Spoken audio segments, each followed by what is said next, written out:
Welcome back to my channel. It's me Priya and you watching Priya Preeti arts. आज मैं बहुत दिन के बाद कोई वीडियो पोस्ट कर रही हूँ, लगभग 5 से 6 दिन। और आज मैं विजय की स्केच बनाई हूँ, जो साउथ इंडियन एक्टर है और काफ़ी अच्छा एक्टिंग करते हैं, काफ़ी अच्छे हैं। और मैंने इनकी फर्स्ट मूवी देखी थी सुपर टैक्सी, तब से मुझे बहुत अच्छे लगे थे, क्योंकि मैं ज़्यादा मूवीज़ नहीं देखती हूँ। तो मैंने लॉकडाउन के टाइम में देखा था, मुझे बहुत अच्छा लगा था वो मूवी। उसके बाद मैंने गीता गोविंद और ऐसी कुछ मूवीज़ मैंने देखा था। तो और मुझे इतनी टाइम इसलिए लगी अपलोड करने में, क्योंकि मैंने इस स्केच को पर डे 30 मिनट्स ही दिए। तो इसलिए मैंने जो भी 5 डे लगाई है वो 30 मिनट्स कर करके मैंने बना करके, कल मैंने बस नहीं बनाया था और आज सुबह मैंने 30 मिनट्स बनाया। तो उसके बाद ही ये स्केच कंप्लीट हुई है।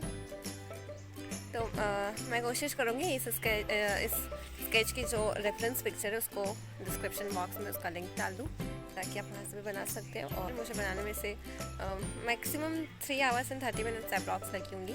और इसमें मैंने ये जो आइवरी शीट है मैंने इंस्टॉल किया है।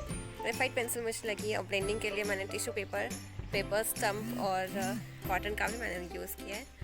और ब्लूस्टर की ग्रेफाइट पेंसिल मैंने यूज़ की है, और कुछ खास टूल्स यूज़ नहीं किया मैंने। इसमें मैकेनिकल इरेजर यूज़ किया है। तो चलिए अब इस स्केच को देखते हैं।